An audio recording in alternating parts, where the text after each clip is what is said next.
একটা চাচা বকরি ছড়াচ্ছেন, শুনবো বছরে বকরির ফলন কেমন।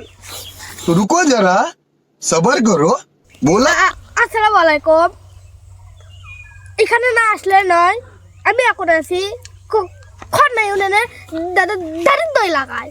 এখানে দেখতে পাচ্ছেন একটা চাচা বকরি ছড়াচ্ছেন, তার থেকে আমরা এখন শুনবো বছরে বকরির ফলন কেমন।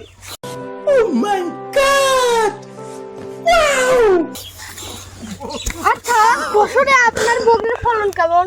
ফলন ভালো। ভালো।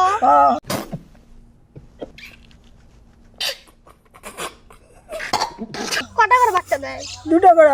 বকরির দুধ হয়? 2টা দুধ হয়। কয় কেজি? কয় কেজি লয়? আল্লাহ পানে আমাকে লাপা নাই? না। খান আপনারা? ও বাচ্চা যা খায় তাই। বাচ্চা খায়? হ্যাঁ কয়টা বাচ্চা বর্তমানে? 2টা। দুটো বাচ্চা? বকরি কয়টা? বকরি এখন আছে 3টা। আরো ইত্যাদি ইত্যাদি। আচ্ছা, এখন আপনার বকরির দাম কেমন? বকরির দাম মেলা, ঠিক নাই। 10,000 আছে, 15,000 আছে, 14,000 আছে। জিনিস শিখে দাম। আমরা দেখতে পাচ্ছি মাত্র 14-15,000। সরকারের কাছে আকুল আবেদন যে আপনারা ন্যায্য মূল্য দেবেন, বকরি কেনার সময় একটু বেশি দাম দেবেন। 20-30 হাজার টাকা দিয়ে একটা বকরি ক্রয় করে নিয়ে যাবেন।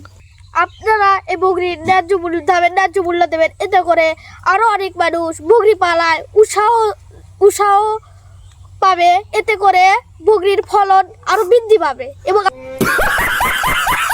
আমাদের দেশ সামনের দিকে এগিয়ে যাবে।